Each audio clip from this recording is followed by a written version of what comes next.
चलो, हम लोग जो होमवर्क दिए थे उसमें एक क्वेश्चन ये था कि arrange the following in order of increasing stability solubility in normal octane and explain. यहाँ से पूछा गया था। तो यहाँ से हम बोले थे कि आपका सॉल्वेंट जो है वो कौन है, एन ऑक्टेन। तो यहाँ पे हमारा सॉल्वेंट हम लिखे, सॉल्वेंट हमारे पास है नॉर्मल ऑक्टेन। ऑक्टेन का फॉर्मूला भी लोग जानते हैं, C8H18 लिख दिए। हमको दिखाई दे रहा है कि ये कार्बन और हाइड्रोजन से बना हुआ है, तो ये भी कंफर्म हो गया कि ये पोलर है कि नॉन पोलर, नॉन पोलर।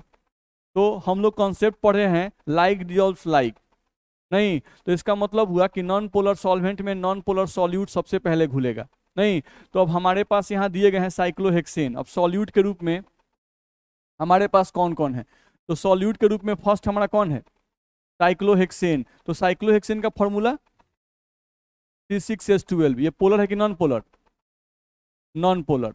तो कंफर्म है कि इस ऑक्टेन में सबसे पहले कौन घुलेगा, C6H12 ही घुलेगा। नहीं, ध्यान रखना है। चलो अब बारी आती है हमारे पास, यहाँ पर ध्यान से देखो, सेकंड में कौन है, KCl। अच्छा, इसमें जो K है पोटासियम, वो मेटल है कि नॉन मेटल, पोटासियम। जैसे मेटल का इंडिंग अम से होता है, जैसे जनरली जिसका भी नाम के इंड में अम आए ना वो मेटल होता है। Sodium, potassium, aluminium, magnesium. Silver का नाम क्या है, अर्जेंटिनम, प्लैटिनम। बस में है ना, तो ये सब क्या है, मेटल हैं। तब जिसके भी नाम के इंड में अम आता है वो जनरली क्या होता है, मेटल। ध्यान रखना है, वो हीलियम को छोड़कर। नहीं, जैसे हीलियम, तो सर हीलियम में भी तो अम है, नहीं तो क्या है, तो वो मेटल नहीं है। एक्सेप्शन होता है, तो हीलियम जो है वो आपका नॉन मेटल है, ध्यान रखना है। लेकिन बाकी जितने भी नाम आएंगे, अगर कोई बोलता है कि भाई सोडियम, तो जहां अम सुनाई दे metal, magnesium metal, potassium metal, ध्यान रखना है। तो ये हमारा क्या है, मेटल। तो हम कहे थे कि जो मेटल होते हैं, मेटल नहीं, और ये क्लोरीन, तो क्लोरीन क्या है, नॉन मेटल। देख रहे हो, इसके नाम में अम नहीं है। क्लोरीन, ऑक्सीजन, नाइट्रोजन, इसके नाम में अम नहीं है, तो ये सब क्या है, नॉन मेटल। तो यहाँ पे क्लोरीन नॉन मेटल है। तो मेटल और नॉन मेटल के बीच में आयनिक बॉन्ड बनता है, यानी इसको तुम तोड़ोगे तो ये टूटेंगे K+ और Cl- में। तो ये आयनिक कंपाउंड्स हैं। तो आयनिक कंपाउंड तो हाईली पोलर होते हैं, ये क्या होगा, हाईली पोलर।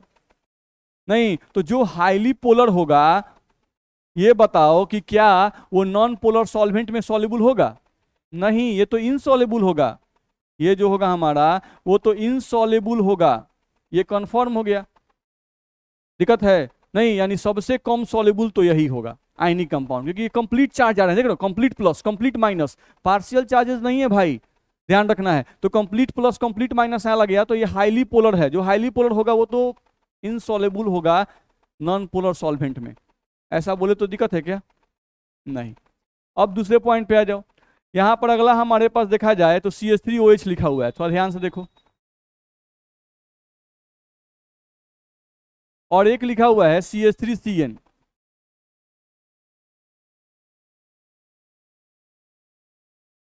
यही हमारे पास दिया हुआ है। नहीं, अब हमको यहां से देखना है कि इन दोनों में नहीं कौन ज्यादा पोलर है कौन कम पोलर है, वो चेक करना है। तो देखो, तो CH3, ये वाला भाग, पहले इसकी बात करते हैं CH3 की।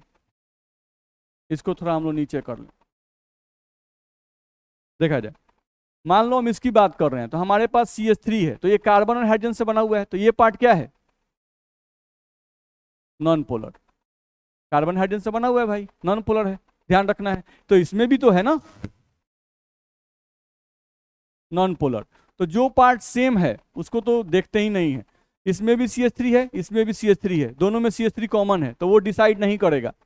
नहीं, दोनों में अलग क्या है वो डिसाइड करेगा। अब चेक करते हैं, इसके पास यहाँ क्या दिख रहा है, हाइड्रोजन, इसके पास यहाँ क्या दिख रहा है, कार्बन। तो कार्बन और हाइड्रोजन की इलेक्ट्रोनिगेटिविटी हम सेम बताए हैं कि अलग अलग, सेम बताए हैं। नहीं तो ये भी कट गया, हाइड्रोजन से कार्बन कट गया। अब बच कौन गया, ऑक्सीजन और नाइट्रोजन। अच्छा, यही डिसाइडिंग फैक्टर होगा, नहीं यही क्या होगा, डिसाइडिंग फैक्टर। अब हमारे पास है नाइट्रोजन साहब और हमारे पास है ऑक्सीजन साहब। नहीं तो हमको इन दोनों की इलेक्ट्रोनिगेटिविटी चेक करनी पड़ेगी कि नाइट्रोजन और ऑक्सीजन में किसकी इलेक्ट्रोनिगेटिविटी ज्यादा होती है, किसकी है, ऑक्सीजन की इलेक्ट्रोनिगेटिविटी ज्यादा होती है, हम कल लिखे थे, फ्लोरीन का सबसे ज्यादा, तब ऑक्सीजन, तब नाइट्रोजन, तब क्लोरीन। नहीं तो फ्लोरीन और नाइट्रोजन ऑक्सीजन में ऑक्सीजन की इलेक्ट्रोनिगेटिविटी ज्यादा होती है, तो जिसकी इलेक्ट्रोनिगेटिविटी ज्यादा होती है उसका डाइपोल मोमेंट भी ज्यादा होता है, क्योंकि डाइपोल मोमेंट का फॉर्मूला ही था म्यू बराबर क्यू क्रॉस डी, कल हम लोग पढ़े थे ना। नहीं तो Q का मतलब ही था EN डिफरेंस, इलेक्ट्रोनिगेटिविटी डिफरेंस, यानी कि जो म्यू है वो Q पे डिपेंड करता है, इलेक्ट्रोनिगेटिविटी पे डिपेंड करता है। जिसकी इलेक्ट्रोनिगेटिविटी ज्यादा होगी उसका डाइपोल मोमेंट का वैल्यू भी ज्यादा होगा। तो नाइट्रोजन ऑक्सीजन में इसके डाइपोल मोमेंट का वैल्यू ज्यादा, तो जिसका डाइपोल मोमेंट का वैल्यू ज्यादा वो ज्यादा पोलर, जो ज्यादा पोलर होगा वो इसमें नहीं घुलेगा। कहा गया? नॉन पोलर में नहीं घुलेगा। नहीं तो इन दोनों में हमारा ऑक्सीजन ज्यादा पोलर है और ये कम पोलर है, तो हम यहां लिख दिए इसकी इलेक्ट्रॉनिक ज्यादा है इसलिए क्या होगा, मोर पोलर, और इसकी इलेक्ट्रोनिगेटिविटी कम है तो क्या होगा, लेस पोलर। नहीं यानी कि इसमें पोलरिटी थोड़ी कम है, तो जिसकी पोलरिटी कम होगी वही ना पहले सॉल्युबल होगा जी, दिक्कत है क्या? नहीं तो हम लोगों को चलो अब सॉल्युबिलिटी ऑर्डर अरेंज करना था, अगर इसको फर्स्ट माने, इसको सेकंड माने, और फर्स्ट सेकंड थर्ड, और ये हो गया फोर्थ। नहीं तो अगर हमको सॉल्युबिलिटी ऑर्डर निकालना होता, सॉल्युबिलिटी ऑर्डर अगर निकालना होता, नहीं तो हम लोग को यहाँ पर कौन सा ऑर्डर कर रहा है, इंक्रीजिंग ऑर्डर। तो इंक्रीजिंग ऑर्डर का मतलब हुआ कि सबसे पहले सबसे कम सॉल्युबल कौन होगा, तो KCl, सबसे कम सॉल्युबल KCl होगा। KCl से ज्यादा सॉल्युबल, KCl के बाद कौन आएगा, CH3OH, CH3OH आएगा। इससे ज्यादा सॉल्युबल कौन होगा, CH3CN, और सबसे ज्यादा सॉल्युबल कौन होगा, C6H12। ये ऑर्डर ही होना चाहिए। कुछ समझ में आ रहा है कैसे कैसे बताया गया? नहीं हम लोगों को देखना था पहले कि सबसे ज्यादा नॉन पोलर कौन है, तो वो तो C6H12, ये तो पक्का पूरा सॉल्युबल होगा। नहीं KCl, ये तो भाई आयनिक कंपाउंड हो गया, आयनिक कंपाउंड तो पक्का इनसॉल्युबल होगा क्योंकि आयन से बना हुआ है, ये तो इनसॉल्युबल होगा ही। तो सबसे ज्यादा सॉल्युबल, सबसे कम सॉल्युबल, अब इन दोनों में आते तो ये दोनों सॉल्युबल होंगे, लेकिन ज्यादा सॉल्युबल कौन होगा ये चेक करना था, क्योंकि इसमें भी देख रहे हो कार्बन हाइड्रोजन पार्ट है, नॉन पोलर पार्ट है, तो बोला गया लाइक डिजॉल्व्स लाइक। नहीं तो डिजॉल्व तो ये भी करेगा क्योंकि इसमें नॉन पोलर पार्ट है, इसमें भी नॉन पोलर पार्ट है, ये भी डिजॉल्व करेगा, ये भी डिजॉल्व करेगा, लेकिन जल्दी कौन डिजॉल्व करेगा, सवाल ये था, ध्यान रखना है। नहीं तो इन दोनों में CH3 कॉमन था, हटा दो, इसमें हाइड्रोजन था, इसमें कार्बन था, हटा दो। अंतर कहाँ पे है, इसमें ऑक्सीजन है, इसमें नाइट्रोजन है, तो ऑक्सीजन नाइट्रोजन में इलेक्ट्रॉनिटी चेक करो, किसकी इलेक्ट्रॉनिटी ज्यादा है, ऑक्सीजन ज्यादा है। जिसकी इलेक्ट्रॉनिटी ज्यादा उसकी पोलरिटी ज्यादा, जिसकी पोलरिटी ज्यादा उसका डाइपोल मोमेंट ज्यादा। बस में आ रहा है ना? तो अगर पोलरिटी ज्यादा हो गई तो क्या वो नॉन पोलर सॉल्वेंट में जल्दी घुलेगा कि लेट से घुलेगा, लेट से घुलेगा। नहीं यानी कि ये वाला जल्दी घुलेगा और ये वाला जल्दी नहीं घुलेगा। कुछ समझ में आया? तो इसका एक्सप्लेनेशन भी देना है, खाली ऑर्डर अरेंज नहीं करना है। नहीं तो हम आपको एक्सप्लेनेशन समझा दिए, अब आपको इसको ढंग से, ऑर्डर भी हम लिख दिया, आपका एक्सप्लेनेशन आपको ढंग से लिखना है। नहीं तो वहां पे आप लिखिएगा cyclohexane is completely polar so it is highly soluble in normal octane. KCl is a ionic compound, नहीं तो it is insoluble in normal octane, but alcohol और नाइट्राइल, ये अल्कोहल है, OH मतलब अल्कोहल, CN मतलब नाइट्राइल या cyanide बोलते हैं इसको। नहीं तो alcohol and nitrile both have polar and non polar part. इसके पास पोलर पार्ट भी है, polar part non polar part, polar part non polar part. नहीं तो both have polar and non polar part, so they are partially soluble in normal octane, but due to the presence of oxygen, nahi, its electronegativity is high, so it is more polar than nitrile group. It is more polar than nitrile group, so it is less soluble and it is more soluble in normal octane. कुछ लिखाएगा, इसको लिख के लाना है, ध्यान रखना है। चलिए तो एक क्वेश्चन शायद ये दिया गया था, identify which are insoluble, partial soluble and highly soluble in water. यहाँ पर आपको ऑर्डर नहीं अरेंज करना था, यहाँ पर आपको बताना था कि कौन हम लोगों का ज़्यादा सॉल्युबल है कौन पार्शियल सॉल्युबल है और कौन जो है इनसॉल्युबल है, किसके अंदर, वाटर के अंदर। तो सबसे पहले आपको देखा जाए तो सॉल्वेंट जो है वो वाटर है, नहीं वाटर का फॉर्मूला, अच्छा H2O पोलर की नॉन पोलर, पोलर है, सही है भाई। H2O जो होता है O H और H होता है, ये मोर इलेक्ट्रोनिगेटिव है तो इस पे पार्शियल निगेटिव, इस पे पार्शियल पॉजिटिव, इन दोनों में देखोगे तो इससे लेस इलेक्ट्रॉनिक पार्शियल पॉजिटिव, इस पे पार्शियल निगेटिव, तो इस तरह से कुछ चार्ज इस पे होता है। नहीं तो वाटर जो है क्या है आपका, पोलर, ध्यान रखना है। तो हम लोग पढ़े हैं पोलर में पोलर ही डिजोल्व करेगा। तो बात करते हैं फिनॉल की, तो फिनॉल का कल हम लोग फिगर बनाए थे, C6H5OH लिखा गया था ना। फिनॉल का हम लोग बोले थे फॉर्मूला C6H5OH, यही इसका स्ट्रक्चर होता है। फिनॉल के लिए आप लिखते हो ये फॉर्मूला C6H5OH। आप देख सकते हो यहाँ पे कार्बन है, 1 carbon, 2 carbon, 3 carbon, 4 carbon, 5 carbon, 6 carbon, और प्रत्येक कार्बन पर एक हाइड्रोजन है। तो यहाँ से आप काउंट करोगे तो कार्बन आपको 6 मिलेंगे, नहीं कार्बन कितना मिलेगा, 6। कार्बन से जुड़े हुए हाइड्रोजन कितने हैं, 5, तो C6H5, और एक क्या जुड़ा हुआ है, OH, तो OH लिखा गया है। तो ये आपका फिनॉल है। नहीं अब आप देख सकते हो कि फिनॉल में ये वाला पार्ट नॉन पोलर है, फिनॉल में ये वाला पार्ट आपका नॉन पोलर है, जबकि OH वाला पार्ट ये क्या है, पोलर है, ध्यान रखना है। नहीं तो हम लोग पढ़े हैं कि पानी जो है वो पोलर है, तो पोलर में पोलर ही घुलेगा, बात सही है। नहीं लेकिन फिनॉल में नॉन पोलर पार्ट भी है और ये पोलर पार्ट भी है, ध्यान रखना है। नहीं तो ये हाईली सॉल्युबल नहीं होगा, पार्शियली सॉल्युबल होगा। तो पूछ रहा है कि फिनॉल हाईली सॉल्युबल होगा पानी में कि पार्शियली सॉल्युबल होगा, पार्शियली सॉल्युबल होगा, बहुत जल्दी नहीं घुलेगा, आराम आराम से घुलेगा, ध्यान रखना है, due to the presence of non polar part. अगर ये नॉन पोलर पार्ट नहीं होता तो बहुत जल्दी घुलता, ध्यान रखना है। नहीं तो हम लोग यहां पर क्या लिखेंगे,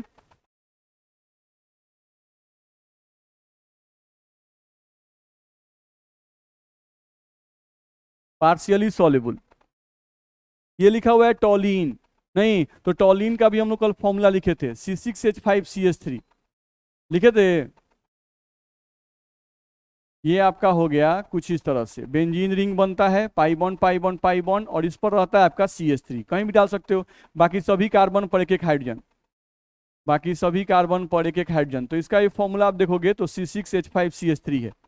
नहीं तो आप देख सकते हो कार्बन और हाइड्रोजन ही यहाँ सिर्फ प्रेजेंट है, तो कार्बन और हाइड्रोजन प्रेजेंट है, तो पोलर की नॉन पोलर, ये मॉलिक्यूल पूरा का पूरा नॉन पोलर है। तो कोई पूछे कि भाई ये मॉलिक्यूल अगर नॉन पोलर है तो बताओ ये वाटर में सॉल्युबल होगा कि नहीं होगा, नहीं होगा, इनसॉल्युबल होगा। तो हम सीधे यहाँ लिखेंगे कि भाई ये इनसॉल्युबल होगा, ये सॉल्युबल हमारा नहीं होगा, इनसॉल्युबल।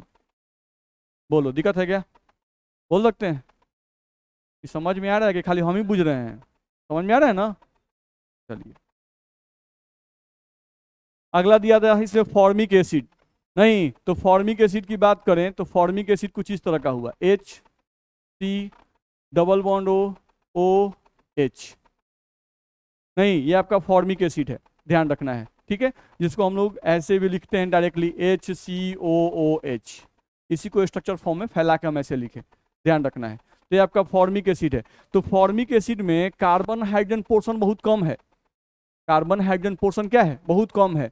नहीं लेकिन आप देखोगे तो कार्बन ऑक्सीजन ऑक्सीजन हाइड्रोजन, यही ये मोर इलेक्ट्रोनिगेटिव, तो पार्शियल निगेटिव पार्शियल पॉजिटिव, फिर यहाँ जाओ पार्शियल निगेटिव पार्शियल पॉजिटिव। नहीं तो चार्जेज बहुत सारे डेवलप हो रहे हैं, ध्यान रखना है।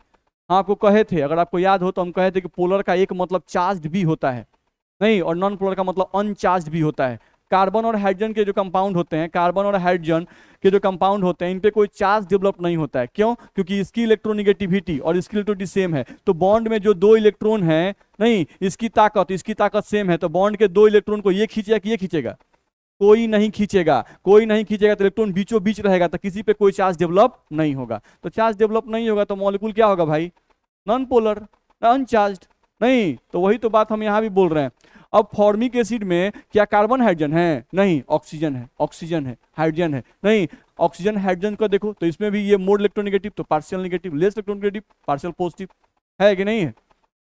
तो आपको यहाँ पर ध्यान रखना होगा, यहाँ पर केयर करना होगा कि ये मॉलिक्यूल जो है आपका क्या होगा, पोलर, ये मॉलिक्यूल क्या होगा, पोलर। तो ये सॉल्युबल होगा कि इनसॉल्युबल कि पार्शियल सॉल्युबल, सॉलेबल। ध्यान रखना है, इसमें कार्बन हाइड्रोजन कंटेंट बहुत कम है, तो जिसमें कार्बन हाइड्रोजन कंटेंट बहुत कम हो, कार्बन ऑक्सीजन ये सब ज्यादा दिखाई दे, less electronegative atom more electronegative अगर ज्यादा दिखाई दे, तो समझ जाओ कि जनरली ऐसा मॉलिक्यूल क्या होगा, सॉलेबल होगा। तो ये हम लोग का सॉलेबल होगा। अगला आया इथिलीन ग्लाइकॉल, CH2OH, CH2OH, क्या लगता है होगा, पार्शियली सॉल्युबल भी होगा, क्योंकि इसमें भी कार्बन कंटेंट है, कार्बन कंटेंट है। और यहाँ पर OH और OH दो पोर्शन पोलर दिया गया है, ध्यान रखना है, दो पोर्शन, ये भी आपका पोलर है, ये भी पोलर है, और ऊपर क्या है, नॉन पोलर पार्ट है। नहीं तो इसको हम लोग पार्शियल सॉल्युबल के कैटेगरी में डाल सकते हैं।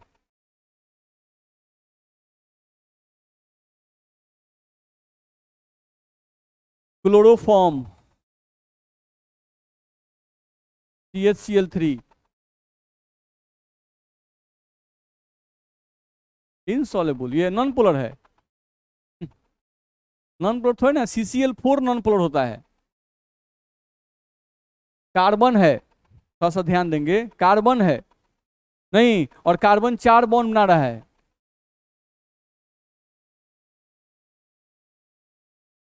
हाइड्रोजन है, यही ना है CHCl3।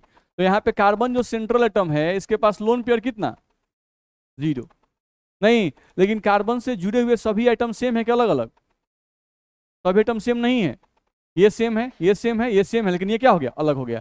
तो सिर्फ एक ऐसा एटम है जो क्या हो गया, अलग। अगर हम लोग इसका वेक्टर खींचते, less to more, less to more, less to more, यहाँ कोई वेक्टर खींचे क्या, नहीं, कार्बन हाइड्रोजन इलेक्ट्रोनिक सेम है, तो जब इलेक्ट्रोनिक सेम है तो वेक्टर नहीं खींचते हैं, क्योंकि वेक्टर खींचने के लिए कहा गया था लेस इलेक्ट्रोनिगेटिव से मोर इलेक्ट्रोनिगेटिव की तरफ। नहीं, इनकी इलेक्ट्रोनिटी सेम है, तो इनके बीच कोई वेक्टर नहीं खींचेंगे। तो अगर देखा जाए तो ये इसको कैंसिल आउट कर रहा है, लेकिन इस वेक्टर कैंसिल करने के लिए वेक्टर है क्या, नहीं, तो इसका म्यू नॉट इक्वल्स टू 0। तो ये मॉलिक्यूल जो है पोलर है, लेकिन बहुत ज्यादा पोलर नहीं है। क्यों, क्योंकि याद करो हम कहे थे जैसे जैसे मॉलिक्यूल की सिमेट्रिसिटी बढ़ती है, मॉलिक्यूल की पोलरिटी घटती जाती है, याद नहीं है, बहुत पिटाई का हो सकता है, नहीं, हम ऐसा कोई एग्जांपल दिए थे, CHCl3, CH2Cl2, CHCl3 और CCl4, हम 4 एग्जांपल दिए थे, और बोले थे कि जैसे जैसे लेफ्ट टू राइट जा रहे हैं, मॉलिक्यूल की सिमेट्रिसिटी बढ़ रही है, जैसे जैसे मॉलिक्यूल की सिमेट्रिसिटी बढ़ेगी, मॉलिक्यूल की पोलरिटी घटती है, ऐसा बोला गया था। बस में ना, नहीं देखो, बातों को समझ जाना और याद करना दोनों अलग अलग चीज है। बार बार बोलते हैं कि चीजों को याद करने का आदत डालिए, नहीं तो आप याद करते नहीं है। याद करने का तरीका है बस एक बार पलट जाइए, एक बार बस पीछे देख जाइए, आपका हो जाएगा। चलिए, तो यहां से हम लोग ध्यान दें तो ये मॉलिक्यूल जो है ये पोलर है, लेकिन हाईली पोलर नहीं है। क्यों, क्योंकि ये सिमेट्रिसिटी के जस्ट नजदीक पहुंचने वाला है। देख लो कितना क्लोरीन है, 3। अगर एक और हाइड्रोजन को हटा के हम एक क्लोरीन अगर लगा देते तो ये क्या होता, सिमेट्रिक हो जाता, और क्या होता, नॉन पोलर। ये क्या होता है, नॉन पोलर। यानी हम इसमें अगर हम इसको ऐसे लिखते CCl4, तो बताओ ये पोलर कि नॉन पोलर, नॉन पोलर है, क्योंकि CCl4 को जैसे ही तुम लिखोगे तो Cl Cl Cl Cl, vector खींचोगे less to more, less to more, less to more, less to more, ये वेक्टर कैंसिल, ये वेक्टर कैंसिल, म्यू का वैल्यू क्या आएगा, 0। तो ये मॉलिक्यूल जो CCl4 हम लिखे, ये पोलर कि नॉन पोलर, नॉन पोलर। तो देखो तो इसके और इसके में कितना का फर्क है, बस एक क्लोरीन का फर्क है। नहीं तो ये मॉलिक्यूल जो है ये भी आपका हाईली पोलर नहीं है, नहीं, ये नॉन पोलर की तरफ पहुंच चुका है, तो इसको भी हम लोग हाईली सॉल्युबल नहीं कहेंगे, पार्शियल सॉल्युबल कहेंगे, ध्यान रखना है। तो ये भी आपका होगा पार्शियल सॉल्युबल,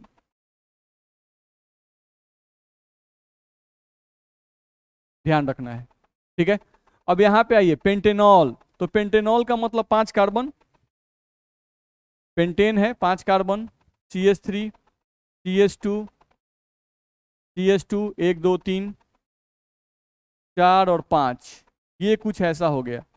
नहीं तो इसमें भी एक बड़ा सा नॉन पोलर पार्ट है, लेकिन एक छोटा सा पोलर पार्ट लग गया, एक छोटा सा पोलर पार्ट लग गया, ध्यान रखना है, बस में है ना। नहीं, कार्बन हाइड्रोजन कंटेंट है तो ये सब तो नॉन पोलर है, नहीं, लेकिन एक OH लग जाने से इसमें थोड़ी सी पोलरिटी आ गई, तो ये भी क्या होगा, पार्शियल सॉल्युबल। हाँ, अब इसमें ये चीज है कि आपका OH यहाँ एक लगा है, अब ऐसा ही हम 5 कार्बन का एक और चेन लिख दें, नहीं, और उसमें OH 2 को लगा दें, नहीं, अब बोले कि बताओ ये ज्यादा सॉल्युबल कि उसके नीचे वाला ज्यादा सॉल्युबल, तो नीचे वाला ज्यादा सॉल्युबल होगा। जैसे जैसे OH कंटेंट बढ़ता जाएगा सॉल्युबिलिटी क्या होगी, बढ़ती जाएगी। ये बात ध्यान रखना होगा, जैसे जैसे आपका OH कंटेंट बढ़ता जाएगा वैसे वैसे आपका सॉल्युबिलिटी क्या होगा, बढ़ता जाएगा। अभी सब में कहीं कंफ्यूजन है तो पूछते चलिए, इतना जो भी बताए इतना में कहीं कंफ्यूजन है तो पूछिए, जो भी कोई मन में अगर क्वेश्चन उठ रहा हो तो उसको क्वेश्चन को आप पूछ सकते हैं। समझ में आ रहा है? बाकी सबको नहीं बुझा रहा है क्या सर? आपको समझ में आ रहा है? यस सर, यस सर में दम नहीं है। चलिए, तो इसमें हम लोग को इतने क्वेश्चन दिए गए थे जिसमें आपको बताना था सॉल्युबिलिटी कि कौन ज़्यादा सॉल्युबल है, कौन कम सॉल्युबल है, नहीं ये आपको बताना था, और कौन इनसॉल्युबल है। तो इस तरह से आप बता सकते हैं, मेरे हिसाब से कोई दिक्कत नहीं होना चाहिए। नहीं, केयर बस क्या करना है, कार्बन हाइड्रोजन कंटेंट होगा नहीं तो वो पानी में इनसॉल्युबल, और कार्बन हाइड्रोजन कंटेंट होगा और उसके अलावा कोई OH लग जाए, कोई नाइट्रोजन लग जाए, नहीं तो थोड़ा सा सॉल्युबिलिटी बढ़ जाएगा, यानी पार्शियल सॉल्युबल। नहीं, कार्बन हाइड्रोजन कंटेंट बहुत कम रहे, बस में आ रहा है, तो उस केस में क्या होगा, मोर सॉल्युबल। ध्यान रखना है। जैसे अगर नॉर्मल लाइफ से एग्जांपल लें, नॉर्मल लाइफ से, तो मान लिया आपको ग्लूकोज कोई दे दिया, ग्लूकोज का फॉर्मूला C6H12O6, समझते हैं ना, ये ग्लूकोज है, ठीक है। और यहां से कोई नमक आपको दे दिया NaCl, ये आपका सॉल्ट है। अब कोई पूछता है कि इन दोनों में ज्यादा सॉल्युबल कौन होगा वाटर में, अगर सॉल्वेंट दिया जाए तो। आपका सॉल्वेंट दिया गया वाटर, तो वाटर में जल्दी कौन घुलेगा, NaCl जल्दी घुलेगा नहीं, क्योंकि NaCl आयनिक कंपाउंड है, ये आपका टूटता है Na प्लस और Cl माइनस। और कितनी बार हम लोग बोले हैं कि आयनिक कंपाउंड जो होते हैं वो क्या होते हैं, हाईली पोलर। तो जो लोग पोलर होंगे, नहीं हाईली पोलर, वो निश्चित रूप से वाटर भी आपका पोलर है, नहीं तो आपका जो NaCl होगा ये हाईली पोलर है, तो ये हाईली सॉल्युबल इन वाटर होगा, हाईली सॉल्युबल इन वाटर, ये हाईली सॉल्युबल इन वाटर होगा। ध्यान रखना है। ग्लूकोज भी आपका सॉल्युबल होगा, जैसे ग्लूकोज हम लिखते हैं,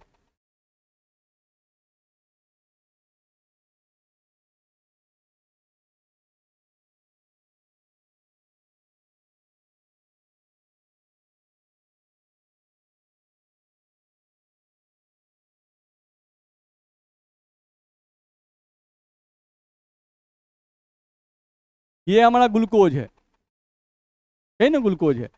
ध्यान रखना है। तो यहां पर आपका 1 2 3 4 5 6 कार्बन, 6 कार्बन है, लेकिन देखो हर एक कार्बन से OH जुड़ा हुआ है, हर एक कार्बन से क्या जुड़ा हुआ है, OH। तो ये OH जो कार्बन से जुड़ गया वो इसको थोड़ा सा पोलर बना दिया, बस में है ना। इधर कार्बन से हाइड्रोजन, कार्बन से हाइड्रोजन, कार्बन से हाइड्रोजन, कार्बन से हाइड्रोजन, नहीं कार्बन से 2 हाइड्रोजन, कार्बन से 2 हाइड्रोजन, यानी इसमें नॉन पोलर पार्ट भी है, लेकिन OH जुड़ने के कारण ये मॉलिक्यूल में पोलरिटी भी आ गई। नहीं तो जब मॉलिक्यूल में पोलरिटी आ जाएगी भाई, नहीं तो निश्चित रूप से ये पानी में तो घुलेगा ही, बस में आ रहा है। हाँ, लेकिन इसके सॉल्युबिलिटी जो होगी, इसकी जो सॉल्युबिलिटी होगी वो NaCl से क्या होगी, कम होगी। सिंपल सी बात है, दिक्कत है? समझ सकते हैं कि नहीं समझ सकते हैं? बिल्कुल आसान सा चीज है। चलो, तो इतना आप लोग समझ रहे हैं।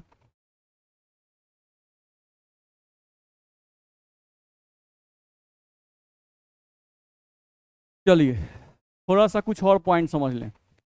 देखो, तो थोड़ा सा ध्यान ये रखेंगे, कुछ फोर्सेस का नाम याद रखना है, कुछ फोर्सेस का नाम याद रखना है। क्या नाम है, तो ध्यान रखना है। अगर हम ले लिए आपको पेट्रोल, तो पेट्रोल क्या है, पोलर कि नॉन पोलर? Non polar. जितना भी तेल होता है वो कार्बन और हाइड्रोजन से बना होता है, नहीं, जितना भी तेल होता है वो सब क्या बना होता है, कार्बन और हाइड्रोजन से बना होता है, तो सब क्या होता है, नॉन पोलर। तो आपका पेट्रोल हम ले लिए नॉन पोलर, और किरासन तेल भी ले लिए नॉन पोलर, नहीं, दोनों एक दूसरे में मिक्स करेगा कि नहीं करेगा, मिक्स करेगा, नॉन पोलर में नॉन पोलर मिक्स करता है, ध्यान रखना है। तो अगर हम पेट्रोल लिए, किरासन तेल लिए, दोनों नॉन पोलर था, तो नॉन पोलर और नॉन पोलर जो मॉलिक्यूल्स होते हैं इनके बीच जो फोर्स ऑफ अट्रैक्शन लगता है, इस फोर्स ऑफ अट्रैक्शन को बोलते हैं लंदन डिस्पर्सन फोर्स। फोर्स का नाम है, हाँ, लंदन डिस्पर्सन फोर्स। बुझा रहे हैं ना? ये नहीं कैसे याद रहेगा? याद रहेगा। तो ध्यान दीजिए, लंदन डिस्पर्सन फोर्स जो है, अब देखिए, इधर देखिए, इधर देखिए, अब डिस्कशन नहीं, यहां देखिए, सब लोग इधर देखिए। लंदन डिस्पर्सन फोर्स, तो लंदन डिस्पर्सन फोर्स जो है ये एक वंडरवाल फोर्स का ही टाइप है। नहीं, वंडरवाल फोर्स जो होता है वो क्या होता है? फोर्स का नाम है, बस ध्यान रखना है। वंडरवाल फोर्स किसके बीच में लगता है? तो बोला जाता है कि वंडरवाल फोर्स दो एटम के बीच में या दो सबस्टांसेस के बीच में मास के कारण या सरफेस एरिया के कारण, मास के कारण या सरफेस एरिया के कारण दो सबस्टांसेस के बीच में जो फोर्स लगता है उस फोर्स को ही हम लोग क्या कहते हैं? Van der Waals force. नहीं, तो मास के कारण जो फोर्स ऑफ अट्रैक्शन लगता है, ये फोर्स ऑफ अट्रैक्शन बहुत स्ट्रॉन्गर नहीं होता है। ध्यान रखना। जैसे मतलब मान लो स्पेन में कोई फोर्स है, नहीं इसका कुछ मास है, सॉरी फोर्स बोल रहे हैं, मास है, और इसमें भी कुछ मास है, हम इन दोनों को बगल बगल में कर दिए तो क्या हो गया? दोनों सट गया? नहीं सटा। नहीं, तो नहीं सटा इसका मतलब है थोड़े कि इसमें फोर्स ऑफ अट्रैक्शन नहीं है। फोर्स ऑफ अट्रैक्शन लग रहा है, लेकिन ये फोर्स ऑफ अट्रैक्शन इतना कमजोर है कि ये दोनों एक दूसरे को अट्रैक्ट करके आपस में चिपक नहीं पा रहे हैं। ध्यान रखना है। तो केयर क्या करना है कि वंडरवाल फोर्स एक कमजोर टाइप का अट्रैक्शन फोर्स है, नहीं, जो कि जनरली दो सबस्टांसेस के बीच में मास के कारण लगता है या सरफेस एरिया के कारण लगता है। नहीं, अब सरफेस एरिया का मतलब क्या हुआ? जैसे दो सबस्टांसेस के बीच में वंडरवाल फोर्स सरफेस एरिया पे डिपेंड करता है। जैसे मान लो इस हाथ का मास और इस हाथ का मास सेम होगा, मेरा ही हाथ है तो मास क्या होगा? सेम होगा। अब इनके बीच में वंडरवाल फोर्स, तो इन दोनों को हम लाके सटा दिए। नहीं, अभी इनका वंडरवाल फोर्स कैलकुलेट किया जाए, ठीक है? अब चलो, इन दोनों हाथ को हम ऐसे चिपका दिए, अब इनके बीच का वंडरवाल फोर्स कैलकुलेट करो। इस केस में ज्यादा आएगा, क्योंकि यहां पर एक हाथ का दूसरा हाथ ज्यादा सरफेस से एक दूसरे कांटेक्ट में आ रहा है। नहीं, तो जब ज्यादा सरफेस एरिया कांटेक्ट में आएगा तो इनके बीच में लगने वाला फोर्स ऑफ अट्रैक्शन ज्यादा हो जाएगा। ऐसे था तो फोर्स ऑफ अट्रैक्शन कम था, यानी यहाँ वंडरवाल फोर्स कम है। दो मासेस के बीच में, दो सेम मासेस ऐसे हैं तो वंडरवाल फोर्स कम, ऐसे आ गए वंडरवाल फोर्स ज्यादा, ऐसे आ गए वंडरवाल फोर्स और कम। बात समझ आ रही है ना? तो वंडरवाल फोर्स दो सेम मास के बीच में डिपेंड करता है कि उन दोनों का कितना सरफेस एरिया एक दूसरे के कांटेक्ट में है। अगर सरफेस एरिया कम कांटेक्ट में है भाई तो वंडरवाल फोर्स कम लगेगा, सरफेस एरिया ज्यादा कांटेक्ट में है तो वंडरवाल फोर्स ज्यादा लगेगा। फैक्ट बात है। तो क्या याद करना था हम लोग को कि अगर दो सबस्टांसेज आपको दिए रहे और दोनों अगर नॉन पोलर हो, जैसे पेट्रोल भी नॉन पोलर और किरासन तेल भी नॉन पोलर, तो हम बोले पेट्रोल और किरासन तेल के बीच में लगने वाले फोर्स ऑफ अट्रैक्शन का नाम बताओ, तो बोलेंगे लंदन डिस्पर्सन फोर्स। ध्यान रखना है, ठीक है? ध्यान रहेगा। अब यहां पे समझो कि मान लो हम पेट्रोल लिखे थे तो C7H16 और किरासन तेल लिख रहे हैं तो C10H22 मान लो लिख दिए। नहीं, कार्बन और हाइड्रोजन की इलेक्ट्रोनेगेटिविटी क्या है? सेम है। तो क्या इन पे कोई चार्ज डेवलप होगा? क्या चार्ज नहीं डेवलप होगा। कार्बन हाइड्रोजन सेम है तो इस पे भी कोई चार्ज नहीं डेवलप होगा, तो ये भी अनचार्ज है, ये भी अनचार्ज है। नहीं, तो चार्ज जब डेवलप नहीं है तो इनके बीच में जो फोर्स ऑफ अट्रैक्शन लगेगा वो किस कारण से लगेगा? या तो इनके मास के कारण। नहीं, क्योंकि अगर इस पे प्लस चार्ज होता, ऐसे माइनस चार्ज होता, हम बोलते कि अच्छा इलेक्ट्रोस्टैटिक फोर्स ऑफ अट्रैक्शन लग रहा है। नहीं, लेकिन यहां पर ना प्लस है ना माइनस है, ना इस पे प्लस और माइनस है। नहीं, लेकिन फिर भी इनके बीच में एक force of attraction, weak force of काम कर रहा है, तो वो किस कारण से हो सकता है? इनके मास के कारण और इनके सरफेस एरिया के कारण।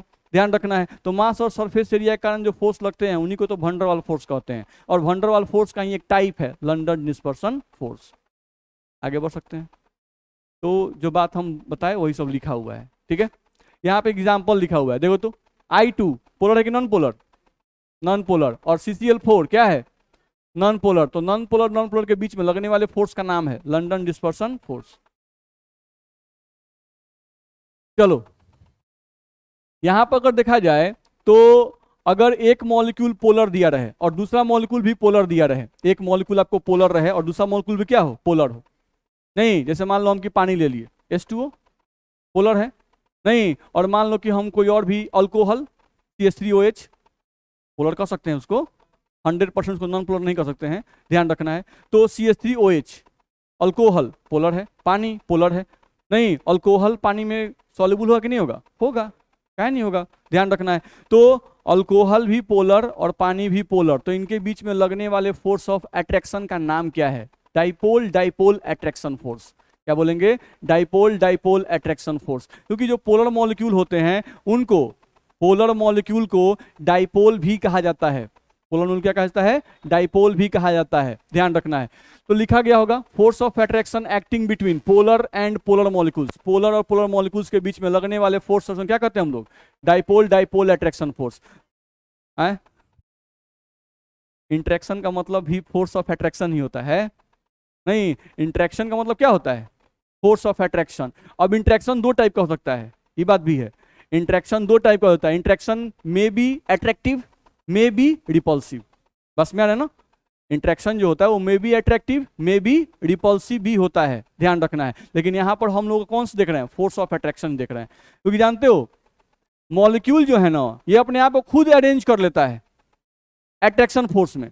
जैसे मान लो कि कोई घर है, नहीं, घर में बहुत सारे मेंबर हैं, तो घर में अगर बहुत सारे मेंबर हैं तो घर को स्टेबल रखने के लिए, घर को स्टेबल रखने के लिए घर में प्यार जरूरी है कि घर में झगड़ा जरूरी है?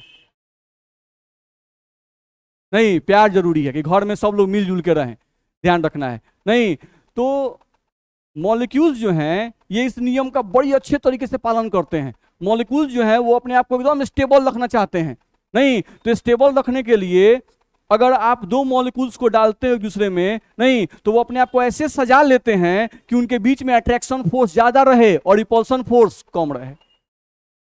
बस में आ रहा है? जैसे अगर तुम पानी को यहाँ लिखे हुए O और यहाँ से H और यहाँ से H, तुमको पता है कि इस पर है निगेटिव चार्ज, इस पर है पॉजिटिव चार्ज, इस पर है पॉजिटिव चार्ज, और ऊपर से तुम नमक डाल दिए ऐसे, Na प्लस और Cl माइनस, ऐसे तुम डाले हो, तो देखो तो अभी Cl माइनस का मुंडी केने है नीचे, Na प्लस का मुंडी केने है ऊपर, और तुम ऐसे डाल रहे हो इसको, ध्यान रखना है। लेकिन देखो तो यहाँ पे कौन है? Negative charge.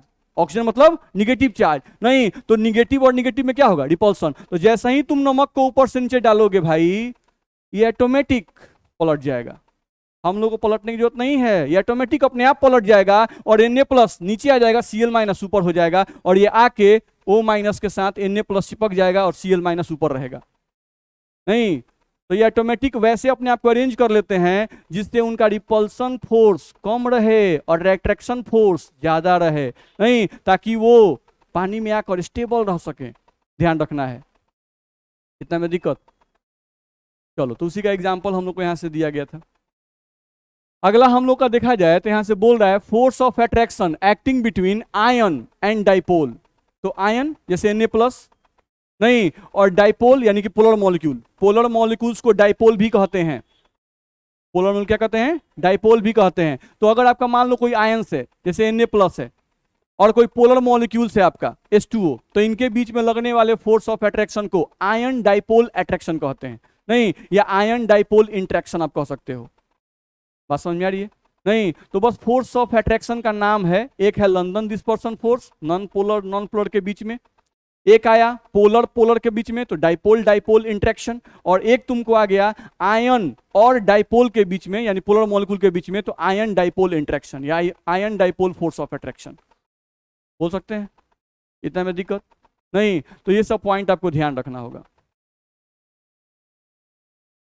एनसीईआरटी का प्रॉब्लम है एक क्वेश्चन नंबर 23, नहीं, इस क्वेश्चन को थोड़ा पढ़ा जाए, क्या लिख रहा है? Suggest the most important type of intermolecular attractive interaction in the following pairs. यानी आपको क्या किया है कि दो मॉलिक्यूल दिए गए हैं और इन दोनों मॉलिक्यूल के बीच में आपको बताना है कि कौन सा फोर्स ऑफ अट्रैक्शन लग रहा है, इनके बीच में कौन सा इंट्रैक्शन काम कर रहा है वो आपको बताना है। तो पहला जैसे दिया हुआ है नॉर्मल हेक्सेन और नॉर्मल ऑक्टेन, तो बताइए। लंदन डिस्पर्सन फोर्स, नहीं, अब बहुत है ड्राई को बोल रहा है, एकदम टाइट बोलिए भाई। नॉर्मल हेक्सेन है तो हेक्सेन मतलब सर C6H14, नहीं, हेक्सेन का मतलब, और ऑक्टेन का मतलब हो गया carbon hydrogen content. Carbon hydrogen content है भाई, नहीं तो मॉलिक्यूल कैसा है ये, नॉन पोलर। ये मॉलिक्यूल कैसा है, नॉन पोलर। जब दोनों मॉलिक्यूल नॉन पोलर है तो इनके बीच में लगने वाले फोर्स का नाम क्या होगा, लंदन डिस्पर्सन फोर्स।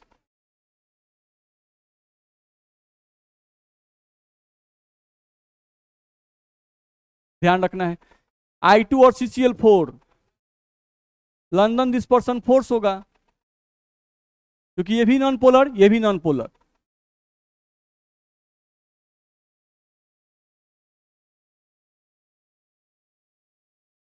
यहां बोलिए आयन डाइपोल इंटरेक्शन, क्योंकि यहां पे सोडियम है ना तो ये टूटेगा नहीं, और ये वाटर आपका H2O कोवैलेंट मॉलिक्यूल है, ये आयंस नहीं टूटेगा, ध्यान रखना है। तो आयन और ये डाइपोल यानी पोलर मॉलिक्यूल डाइपोल कहते हैं, तो इनके बीच में कौन सा force, ion dipole interaction, ion dipole force of attraction.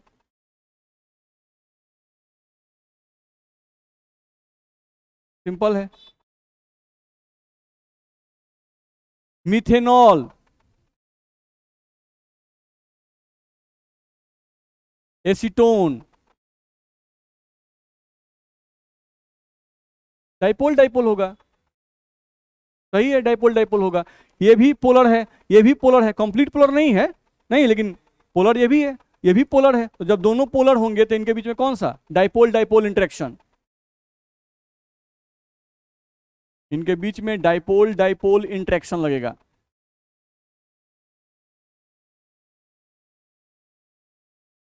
ध्यान रखना है। फिर वही एसीटोनाइट्राइल CH3CN, तो नाइट्रोजन आयन से भी पोलर बन गया, और यहां देखो ऑक्सीजन आ गया तो भी क्या बन गया, पोलर। ध्यान रखना है। तो फिर कौन सा, डाइपोल डाइपोल इंटरेक्शन होगा। दिक्कत है नहीं, तो इस तरह से अगर देखा जाए तो इस तरह से इंटरेक्शन हम लोग बता सकते हैं। बताने में किसको दिक्कत है, तो इस टाइप का क्वेश्चन आपको, ये एनसीईआरटी का ही क्वेश्चन है, तो इस टाइप का क्वेश्चन भी आपको रहता है, नहीं तो आप आसानी से इसको बना सकते हो। चल, तो फोर्स ऑफ अट्रैक्शन के बारे में किसको कोई दिक्कत नहीं है, आगे बढ़ सकते हैं।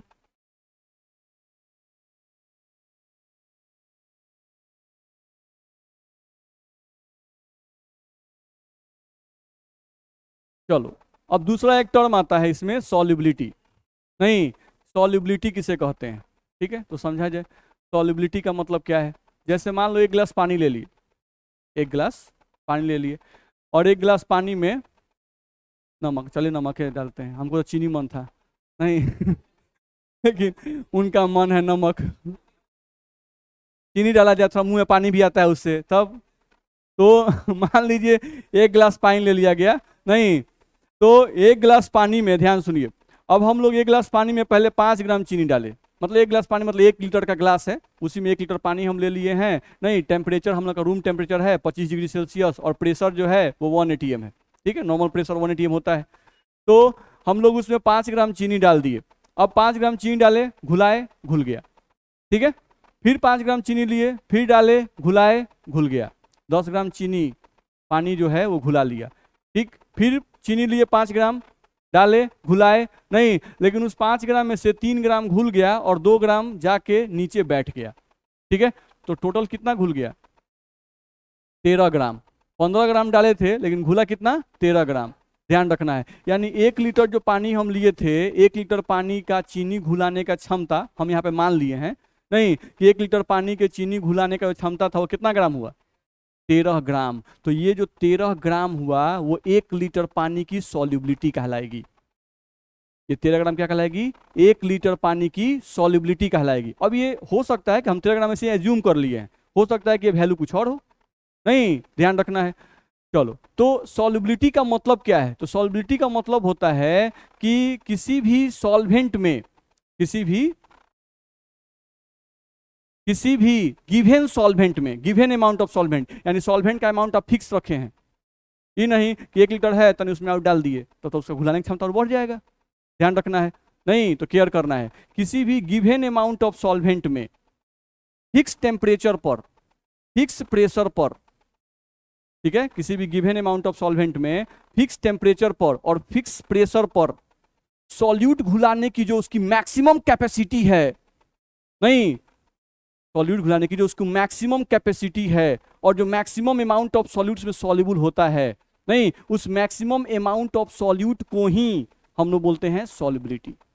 यानी सॉल्युबिलिटी का अगर डेफिनेशन बुक में देखें तो ऐसे लिखा रहता है कि, ध्यान सुनिएगा, the maximum amount of solute, क्या बोल रहे हैं, the maximum amount of solute that can be dissolve in a given amount of solvent at a constant temperature and constant pressure is called as solubility of that solvent। फिर से बोल रहे हैं, the maximum amount of solute that can be dissolved in a given amount of solvent at constant temperature and constant pressure is called as solubility of that solvent। ठीक है, यानी solubility क्या है, तो amount of, maximum amount of solute है जो given amount of solvent में soluble हो सकता है।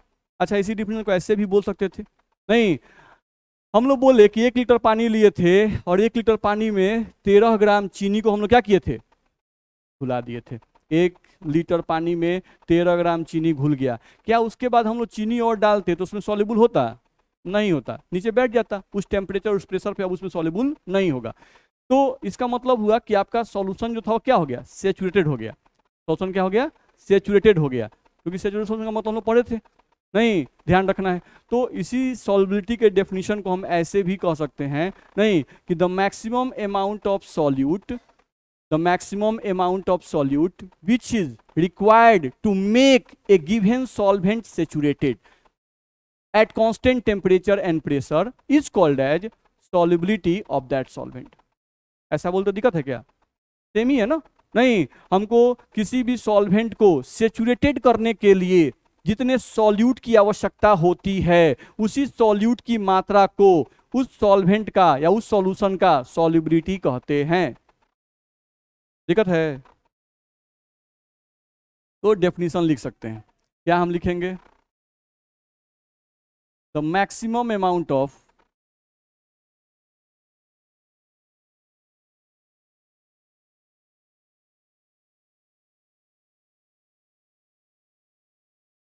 the maximum amount of solute that can be dissolved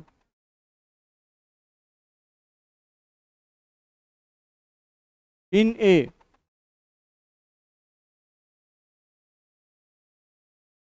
given amount of solvent at constant temperature and constant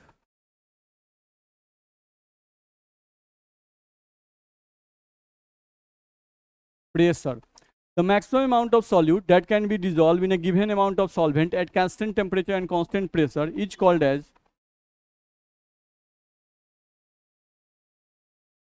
solubility of that solution। बोलो या solvent बोलो, बोलो, दिक्कत है इसमें, बोल सकते हैं। तो ये डेफिनेशन हम लोग को ध्यान रखना होगा, यही हम लोग का एनसीईआरटी बुक में लिखा रहता है, ध्यान रखना है। आगे बढ़ सकते हैं, चलिए, तो सॉल्युबिलिटी हम लोग को बताया गया। अगले पॉइंट पे आए, हम लोग को देखा जाए तो अगर आपको याद हो तो फिजिकल स्टेट के आधार पर हम लोग सॉल्यूशन का 9 टाइप पढ़े थे, नहीं, जिसे बोलते कि सॉलिड में सॉलिड, सॉलिड में लिक्विड, सॉलिड में गैस, नहीं, फिर लिक्विड के लिए पढ़े थे, लिक्विड में सॉलिड, लिक्विड में गैस, फिर ऐसे नहीं पढ़े थे, फिर गैस में फिर 3 टाइप का पढ़े थे। तो 9 टाइप के सॉल्यूशन हम लोग पढ़े थे अकॉर्डिंग टू फिजिकल स्टेट, नहीं, लेकिन उन 9 टाइप्स में से हम लोग को 3 टाइप ही पढ़ना है। 9 टाइप में से हम लोग को क्या पढ़ना है, 3 टाइप, ध्यान रखना है। 3 टाइप में लिक्विड सॉल्यूशंस, यानी लिक्विड सॉल्यूशंस का मतलब हुआ कि लिक्विड के अंदर सॉलिड, लिक्विड के अंदर लिक्विड और लिक्विड के अंदर गैस, यही 3 आपको पढ़ना है, ध्यान रखना है। तो लिखा हुआ है we have to read only about liquid solutions. तो लिक्विड सॉल्यूशन में कौन कौन सा है, पहला solid in liquid, solid in liquid, दूसरा है लिक्विड इन लिक्विड, और तीसरा है गैस इन लिक्विड। तो ये हम लोग को पढ़ना है, इतना में दिक्कत है? ठीक, तो ये 3 सॉल्यूशंस के बारे में हम लोग को इस चैप्टर में पढ़ना है। ठीक, चलो अगले पॉइंट पे आ जाए। जैसे देखो तो यहाँ पर ए और बी लिखा हुआ है, नहीं ए और बी, तो ए का मतलब सॉल्वेंट है और बी का मतलब सॉल्यूट है। ए का मतलब सॉल्वेंट और बी का मतलब सॉल्यूट। ठीक है, तो हम एक बाइनरी सॉल्यूशन लिए हैं। क्या लिए हैं? Binary solution. तो बाइनरी सॉल्यूशन का मतलब ही होता है कि बाइनरी मतलब द्वि, दो, नहीं तो ध्यान रखना है एक ऐसा सॉल्यूशन जो 2 सबस्टांसेस को मिलाकर बना हो, उसी को कहते हैं बाइनरी सॉल्यूशन। ध्यान रखना है, जैसे पानी और चीनी, एक सबस्टांस पानी हो गया, एक सबस्टांस चीनी हो गया, तो 2 सबस्टांस को मिला के सॉल्यूशन बना दिए, तो क्या हो गया? Binary solution. ध्यान रखना है। तो बाइनरी सॉल्यूशन में 2 कंपोनेंट होते हैं, एक आपका सॉल्वेंट और एक आपका सॉल्यूट। ध्यान रखना है। तो अगर कोई भी बाइनरी सॉल्यूशन दिया हुआ है तो ये बाइनरी सॉल्यूशन है, एक सॉल्वेंट है और एक सॉल्यूट है। कोई सी हम नहीं लिखे हैं, कोई डी नहीं लिखे हैं, नहीं, तो ये आपका बाइनरी सॉल्यूशन है। तो बाइनरी सॉल्यूशन में एक सॉल्वेंट है और एक सॉल्यूट है। तो हम लोग बोलते हैं किसी भी बाइनरी सॉल्यूशन में 3 तरह के फोर्स ऑफ अट्रैक्शन काम करते हैं। किसी भी बाइनरी सॉल्यूशन में 3 तरह का फोर्स ऑफ अट्रैक्शन काम करता है। एक सॉल्वेंट और सॉल्वेंट के बीच का फोर्स ऑफ अट्रैक्शन, एक सॉल्वेंट सॉल्यूट के बीच का फोर्स ऑफ अट्रैक्शन, और एक सॉल्यूट सॉल्यूट के बीच का फोर्स ऑफ अट्रैक्शन। तो 3 तरह के फोर्स ऑफ अट्रैक्शन काम करते हैं। तो इसी को हम ऐसे लिखें, ए फोर्स ऑफ अट्रैक्शन। तो ए का मतलब solvent solvent force of attraction, solvent solvent force of attraction. दूसरा A B force of attraction, यानी solvent solute force of attraction, solvent solute force of attraction. और तीसरा solute solute force of attraction. तो किसी भी solution में 3 तरह के फोर्स ऑफ अट्रैक्शन काम करते हैं, ध्यान रखना है। नहीं, सॉल्वेंट सॉल्वेंट मॉलिक्यूल के बीच में भी फोर्स ऑफ अट्रैक्शन लगता है, सॉल्यूट सॉल्यूट मॉलिक्यूल्स के बीच में भी फोर्स ऑफ अट्रैक्शन लगता है, और एक सॉल्वेंट और सॉल्यूट के बीच में भी फोर्स ऑफ अट्रैक्शन लगता है। ठीक है, चलिए देखा जाए। जैसे इस बात को आप समझ भी सकते हैं, जैसे मान लो हम सॉल्वेंट के रूप में H2O ले रहे हैं, पानी। तो पानी का फॉर्मूला सब लोग जानते हैं, H2O। आप ये भी जानते हो कि ये मोड इलेक्ट्रोनेगेटिव है, तो इस पर निगेटिव चार्ज होगा, इस पर पॉजिटिव चार्ज, इस पर क्या होगा? Positive charge. ऐसा ही कुछ होगा, इतना में दिक्कत है? नहीं, तो एक पानी का मॉलिक्यूल है, अगर हम दूसरा कोई पानी का मॉलिक्यूल लिखे यहाँ पर OH और H, तो देखो तो यहाँ पर निगेटिव चार्ज है, इन पर पॉजिटिव चार्ज है, इन पर पॉजिटिव चार्ज है, तो इनके बीच में अट्रैक्शन फोर्स होगा कि नहीं होगा? होगा, क्योंकि हाइड्रोजन पे प्लस चार्ज है, पानी के हाइड्रोजन में प्लस चार्ज है, और ऑक्सीजन जो है पानी का जो ऑक्सीजन, उस पर क्या चार्ज है? Negative charge. नहीं, तो पानी और पानी के बीच में फोर्स ऑफ अट्रैक्शन लग रहा है कि नहीं लग रहा है? लग रहा है। तो अगर एक गिलास में आप पानी रखे हैं, नहीं, तो पानी के जितने भी मॉलिक्यूल्स हैं वो सब आपस में क्या है? अट्रैक्टेड हैं, सबके बीच में फोर्स ऑफ अट्रैक्शन लग रहा है। ध्यान दो, यहाँ पर हम लिखें तो यहाँ पे कौन आएगा? ऑक्सीजन, हाइड्रोजन, हाइड्रोजन, इस पर क्या चार्ज आएगा? निगेटिव। देखो इनके बीच में फोर्स लग रहा है कि नहीं लग रहा है? लगे ना? ऐसे ही ऊपर आएगा तो ऊपर कौन आएगा? हाइड्रोजन आ जाएगा। ध्यान रखना है, उससे फोर्स लगेगा। तो एक बर्तन में पानी के बहुत सारे मॉलिक्यूल होते हैं, नहीं, और पानी में ऑक्सीजन पे माइनस चार्ज, हाइड्रोजन पे प्लस चार्ज, नहीं, तो पानी के मॉलिक्यूल अपने आप को कैसे अरेंज करेंगे? कुछ इस तरह से अरेंज करेंगे कि निगेटिव के बगल में पॉजिटिव आ जाए, निगेटिव के बगल में पॉजिटिव आ जाए, ताकि वो स्टेबल रह सके। होगा कि नहीं ऐसा? ध्यान रखना है। देखते हो आप पानी को चम्मच से हिला दो, पानी को चम्मच से जब हिलाओगे, नहीं, तो पानी हिलता है, नहीं हिलता है? तो क्यों हिलता है? क्योंकि आप जब हिलाते हो तो ये सब बॉन्ड टूट जाता है, ये सब बॉन्ड जो है वो आपके हिलाने से क्या होता है? टूट जाता है। लेकिन आप हिला, चम्मच निकाल दीजिए, आप चम्मच को निकाल दीजिए तो पानी हिलते ही रहता है कि रुक जाता है?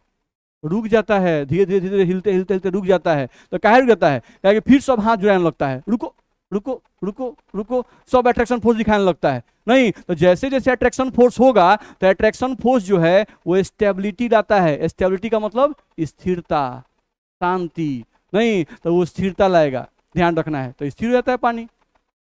चलो, ये पानी है आपका, नहीं, उसी पानी में आप नमक डाल दिए, तो नमक का मतलब Cl माइनस Na+, ऐसे होता है नमक, नहीं, Na+ Cl-, तो हम लिख दिए Na+ Cl-। तो देखो तो अगर Cl- रहेगा तो Cl- इस पॉजिटिव चार्ज से अट्रैक्ट होगा कि नहीं होगा?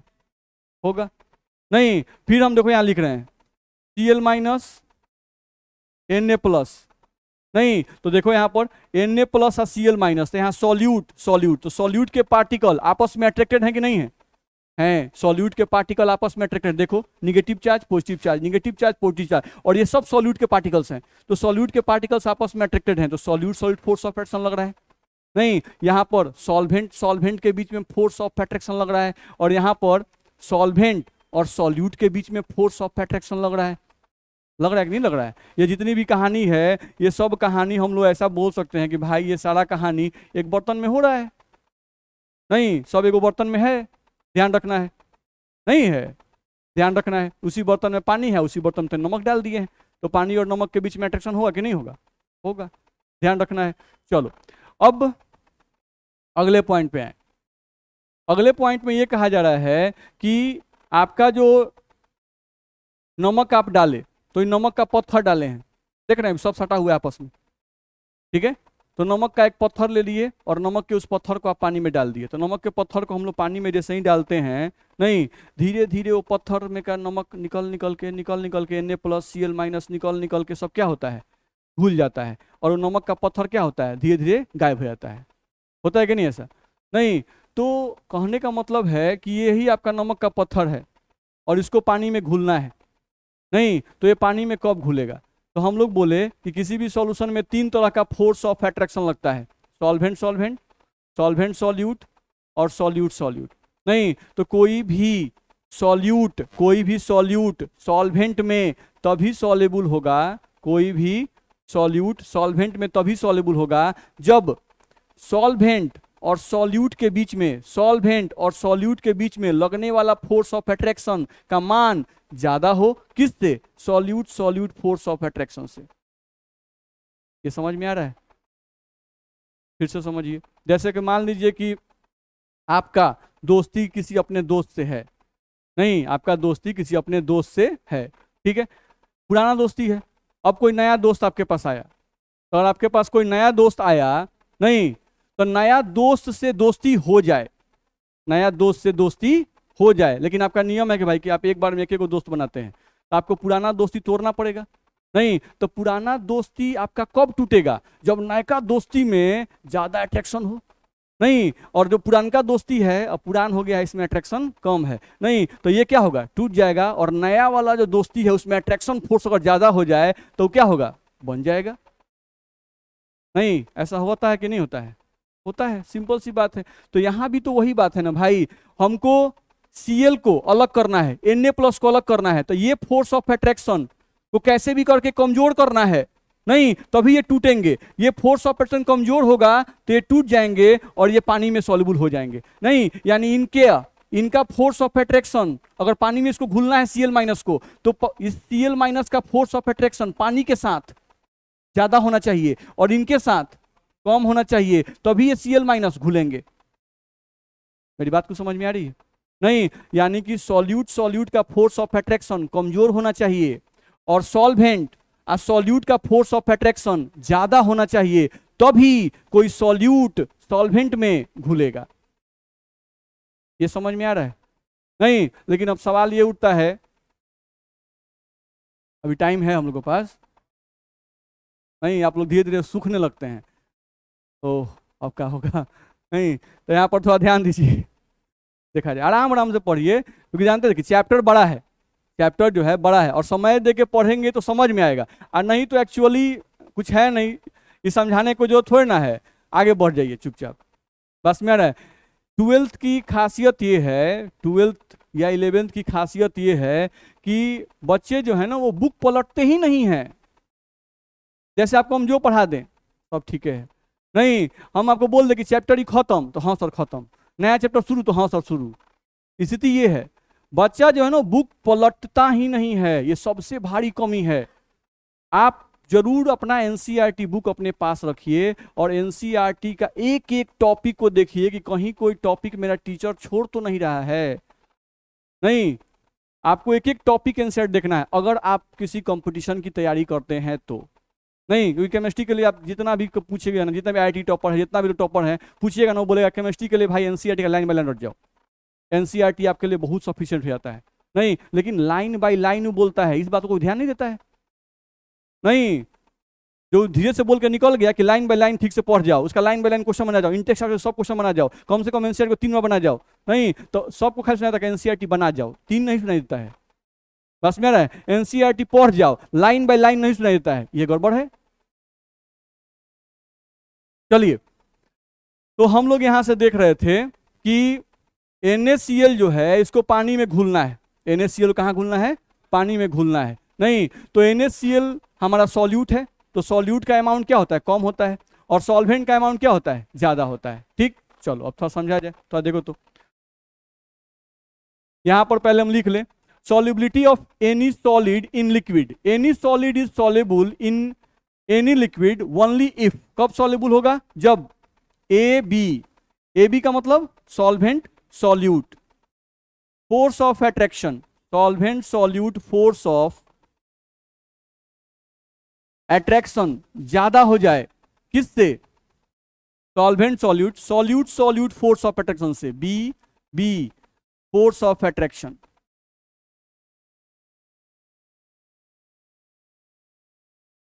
and AA force of attraction।